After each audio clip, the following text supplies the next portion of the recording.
Գյուրջան Կասկադ, ցանկացած համեմատություն մեր օգտին է։ Հենց Հայաստանի Հանրապետությանն է, բայց այս փուլում Շվեյցարիայի նախաձեռնությունը կարող է միջազգային հարաբերությունների օրակարգում մտցնել եւ ճանապարհ մենք կարողանանք առաջ մղել եւ մեկ օր հասնել մեր վերադարձին։ Պարոն Բեգարյան, մեկ հարցը ցույց տվեք ես տամ։ Տեսեք, Շվեյցարիայի խորհրդանի երկու պալատների որոշումները իհարկե շատ հայանպաստ են։ Բայց միևնույն ժամանակ մենք տեսնում ենք, որ օրինակ ադրբեջանական իշխանությունները փորձում են դա հակակշռել այսպիսի հայտարարություններով, որ օրինակ արևմտյան Ադրբեջանի ժողովուրդն էլ, ադրբեջանցիներն էլ իրավունք ունեն վերադառնալ Երևան, այսպես ասած, մյուս տեղերը, որտեղից դուրս են եկել, ասում են, այո, մենք համաձայն ենք դրա հետ, բայց պետք է ամեն ինչ հավասարության մեջ։ Այսինքն մենք ինչպես պետք է Դրան իհարկե առաջին հերթին պետք է Հայաստանի Հանրապետության պետական մարմինները պատասխանեն, ցավոք սրտի իրենք չեն պատասխանում, որ ընդհանրապես անհամեմատելի իրավիճակներ են եւ անհամեմատելի իրավունքներ են։ Նայեք, տարբեր փաստարկներ կան։ Նախ Արցախի ժողովուրդը բռնի տեղահանվել է։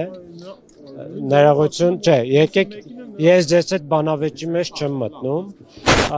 Ադրբեջանցիները խորհրդային տարիներին գլխավորապես իրենց կամքով տեղափոխվել են Ադրբեջան։ Այսինքն բռնի տեղահանում Հայաստանի խորհրդային Հայաստանից տեղի չի ունեցել։ Պատճառներ չի եղել, այսպես ասած բռնի տեղահանման։ Երկրորդը Արցախի ժողովուրդը որպես ժողովուրդ է եւ միջազգային իրավունքի սուբյեկտ է, որը ճանաչված է միջազգային հանրության կողմից, այդ թվում ԵԱՀԿ-ի կողմից եւ այլն։ Հետևաբար մենք որպես ժողովուրդ վերադարձի իրավունք ունենք մեր հավաքական իրավունքներով։ Բացի դրանից կա միջազգային դատարանի վճիռ։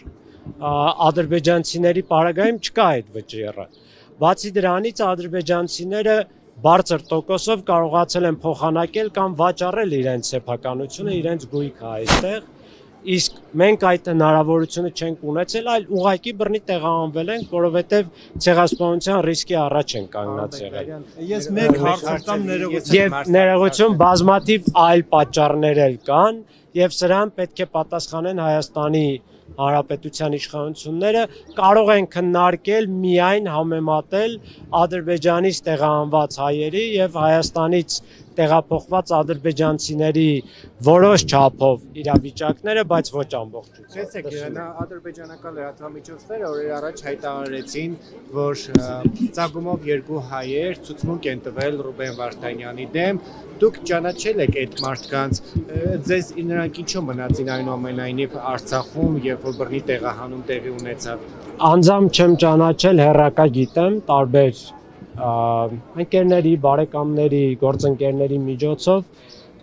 իրականում չեմ կարող ասել ինչու մնացին, ես իրոք չեմ ուզում մարդկանց որևէ ձևով դատապարտել, բայց նախ իրենք այն անձինք չեն, որ բարձր կամքի տեր լինեն եւ ազդեցության տակ չընկնեն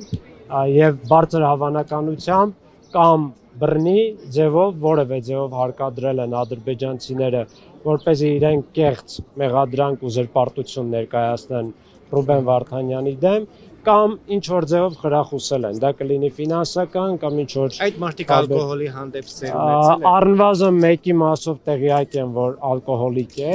երկրորդի մասով կդժվարանամ ասեմ, եւ հոգեկան կայունության խնդիրներ էլ ունեն։ Սա